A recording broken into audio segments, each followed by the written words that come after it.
गुरुजी, आपके चरणों में कोटि कोटि नमन।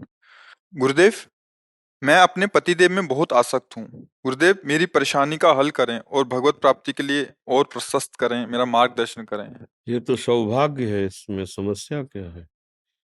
जो पति है वो तो भगवान है, ऐसा भाव करो और जितनी आसक्ति है उनके चरणों में समर्पित कर दो। मन वचन कर्म से अपने पति में प्रेम करने वाली स्त्री एक यति के समान है, सन्यासी के समान है। यति और सती समान रखा गया है। जो पति का वर्ण करके पर पुरुषों से व्यभिचार करती हैं उनकी दुर्गति होती है। जो अपने पति का वर्ण करके आजीवन अपने पातिव्रत धर्म पे रहती है वो वैसे ही पवित्र होती है जैसे एक सन्यासी पवित्र होता है, ऐसे वो पवित्र होती है। तो अपने पति में अनुराग रखना ये दुर्गति का कारण नहीं है, ये सद्गति का कारण है। बस और भाव सुधार लीजिए कि पति में परम पति का भाव कर लीजिए कि अगर हमारे प्रभु श्री कृष्ण इसके हृदय में ना हो तो ये शरीर न चलेगा, न फिरेगा, न बोलने लायक, न देखने लायक। तो इसका मतलब हमारा जो प्यार है वो प्रभु ही स्वीकार करने के लिए इस रूप में आए हैं। और अपने पति का अनुगमन करे, उनकी आज्ञा के अनुसार चले। जैसे हम अपने आराध्य देव के सामने नम्र व्यवहार करते हैं वैसे व्यवहार करे। पति के किए हुए किसी भी कटु व्यवहार से क्षुब्ध ना हो। जैसे भक्त के प्रति अब वो हरे कृष्ण जप रहे हैं और 20-22 बाजारों में मार कूड़े खाल खींची जा रही, तो भगवान से प्रश्न थोड़ी किया कि हम आपका भजन करें, आपने ऐसा दंड क्यों दिलवाया? तुम्हारी जैसी इच्छा हो। भगवान अधीन हो जाते हैं।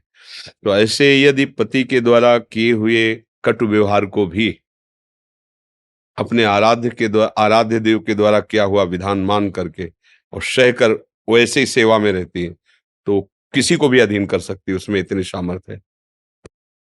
महान अत्रि जी सदैव ध्यानस्थ रहते थे, अनुसुईया जी कुटिया में रहती थी।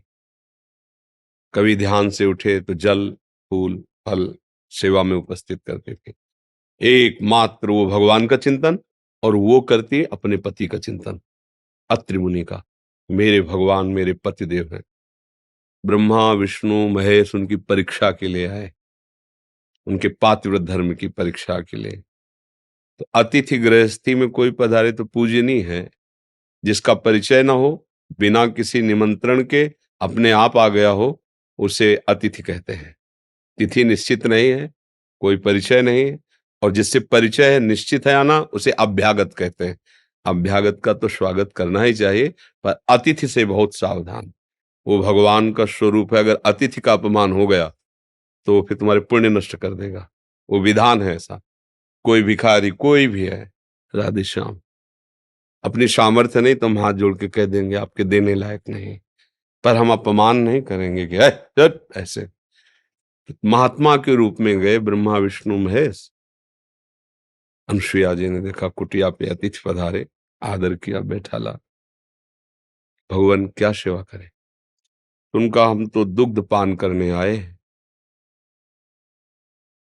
ऋषियों के पास किसी किसी ऋषि के पास गाय होती थी जो यज्ञ के लिए खीर आदि का हविष्य आदि का हवन करने के लिए सहयोग देती थी। तो उनका कुछ समय और ठहरिए, दुग्ध गाय का, मुझे गाय का नहीं आपका दुग्ध पीना चाहते हैं। तो कहा भगवान इसके लिए मुझे पतिदेव से अनुमति लेनी होगी। परीक्षा थी ना।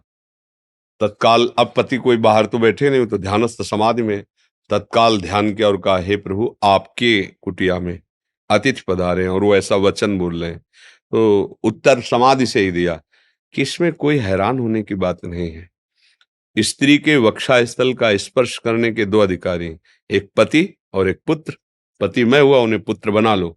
कमंडल से जल लिया और भगवान हैं और कहा मैं मन वचन कर्म से पातिव्रत धारण करते तुम 6-6 महीने के बालक बन जाओ।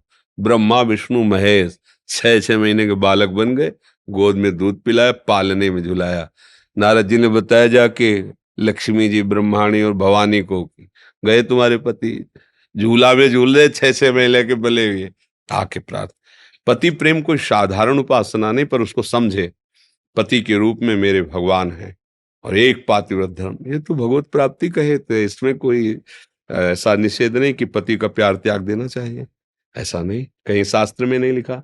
पति से अत्यंत प्यार करना चाहिए, उसके भाव में केवल भगवान रख लेना चाहिए कि मेरे प्रभु इस रूप में आए, बस काम बन गया। जब हम उनसे केवल मांस पिंड युक्त शरीर से राग करते हैं तो फिर काम नहीं बन पाता। अंदर जो चैतन्य घन प्रभु है उनसे हम प्यार कर ले, किसका प्रश्न था? समझ में आया आपको? बस, बहुत प्रशंसनीय बात है, बहुत प्रशंसनीय। अपने पति को भगवत मत स्वरूप मानकर उनको प्यार करना, आठों पहर उनकी सेवा की। अब वो आएंगे तो उनको क्या प्रिय लगता है, क्या पवाएंगे, आज उनको क्या हम कौन सा सुख प्रदान करें जिससे मेरे पतिदेव प्रसन्न। ये भगवत सेवा ही तो है, भावना केवल करनी। देखो, किसी भी जीव में आप भगवत भाव करके सेवा करो, सीधे भगवान की सेवा हो रही। जब आप पाषाण में भगवत भावना कर सकते हैं, काष्ठ में कर सकते हैं, धातु में कर सकते हैं, तो चैतन्य घन में नहीं कर सकते? भावना कर लो मेरे प्रभु, फिर अन्य कोई जरूरत नहीं है। प्रभु वहीं विराजमान है जहाँ भावना करते हैं।